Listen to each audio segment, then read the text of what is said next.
नमस्कार, आप देख रहे हैं डॉक्टर साहेब आपके साथ में हूँ मुस्कान दर्शकों। आज के इस एपिसोड में हम बात करेंगे। हम कई बार ऐसा देखते हैं, बहुत सारे लोगों की ये शिकायत रहती है, वो कहते हैं कि हमें बहुत ज़्यादा लेज़ी फ़ील होता है, हमें ज़रूरत से ज़्यादा नींद आती है। कई बार ऐसे उनके घरवाले भी कहते हैं कि हमारा बच्चा बहुत देर तक सोता है, या फिर ऐसा भी देखा जाता है कि लोग बैठे-बैठे, खड़े-खड़े कहीं भी सो जाते हैं, थकावट हमेशा महसूस करते हैं। तो ये सब चीज़ों का कारण क्या है? क्या ये किसी बीमारी का लक्षण है? आज हम इसी बारे में तमाम चीज़ों पे बात करेंगे। हमारे साथ बात करने के लिए मौजूद है बिहार के जाने-माने पल्मोनोलॉजिस्ट डॉक्टर अमिताभ बंका। सर नमस्कार, बहुत-बहुत स्वागत है आपका। धन्यवाद। सर हम अक्सर ऐसा देखते हैं, बहुत सारे ऐसे लोग हैं जो बहुत लेज़ी फ़ील करते हैं या कहीं खड़े-खड़े, बैठे-बैठे सो जाते हैं और काफ़ी लंबे समय तक सोते हैं। तो क्या ये सब किसी बीमारी का लक्षण है? इस बारे में थोड़ा बताएँ। देखिए, एक होता है जिसमें आपको थकावट हो और आपको नींद जैसा लगे, ठीक है? आप बार-बार ऊँघते हों, आप गाड़ी में बैठे-बैठे सो जाते हैं या आप किताब पढ़ते-पढ़ते सो जाते हैं। ये एक डिफरेंट चीज़ हुआ। और आपने एक जो बात की कि अचानक से कोई भी सो जाता है और काफ़ी देर तक सोया रहता है, वो एक डिफरेंट चीज़ हुआ, ठीक है?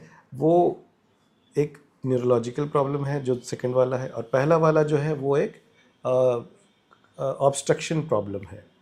पहले वाले में क्या होता है, उसको हम लोग ऑब्स्ट्रक्टिव स्लीप एपनिया बोलते हैं। उसमें क्या होता है, आपकी सांस की नली में सिकुड़न होता है, जिसके वजह से ऑक्सीजन जो है या हवा जो है वो बॉडी के अंदर प्रॉपरली नहीं जाता है, जिसके कारण दिमाग को बार बार बॉडी को उठाना पड़ता है कि भाई तुम सांस लो, प्रॉपरली सांस की नली को खोलो और सांस लो, जिससे दिमाग को जो काम रात में आराम करने का होता है वो नहीं कर पाता है। तो उसके कारण दिन में बॉडी स्ट्रेस में रहती है और आपको थकावट लगता है, आपको नींद आता रहता है।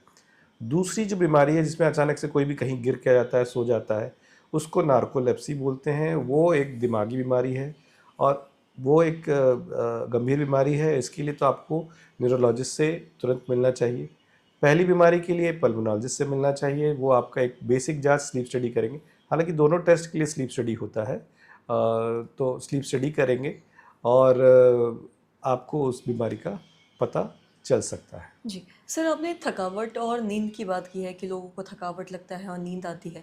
तो ये एक ऐसी चीज़ है जो लोग थक के, कई बार ऐसा होता है कि बहुत ज़्यादा काम कर लेते हैं या बहुत इधर-उधर रहते हैं, तो थकावट की वजह से भी होती है। और कई बार ऐसा भी होता है, कब लोग ये समझ पाए कि हो सकता है कि ये स्लीप एपनिया का ही लक्षण है?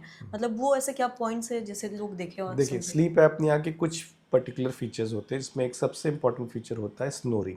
ऐसा नहीं है कि स्नोरिंग नहीं है तो आपको स्लीप एपनिया नहीं हो सकता है, बट हाँ, एक बहुत कॉमन फीचर है स्नोरिंग। स्नोरिंग भी ऐसा कि आप अचानक करते-करते तेज़ हो और अचानक से रुक जाए और आपको झटका लगे, बॉडी को झटका लगे और आप फिर से स्नोर करना शुरू कर दें। ये चीज़ें पेशेंट ऑब्ज़र्व नहीं करता है, ये पेशेंट के अटेंडेंट या उनके साथ जो सो रहे होते हैं वो ऑब्ज़र्व करते हैं। दूसरा, मॉर्निंग में हेडेक होना, दिन भर थकावट रहना।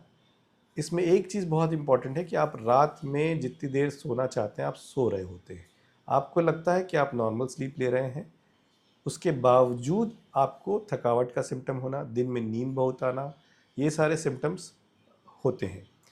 दूसरा जो आपने कहा कि थकावट लगता है, तो उससे पहले हम लोग को ये देखना होगा कि आप रात में प्रॉपर सो रहे हैं कि नहीं सो रहे। मान लीजिए अब मैं रात भर जग रहा हूँ, मैं रात के 3 बजे 4 बजे सो रहा हूँ और सुबह 7-8 बजे उठ जाता हूँ, तो ऑब्वियसली आपकी नींद पूरी नहीं हो रही है, तो आप दिन में थकावट महसूस कर रहे हैं।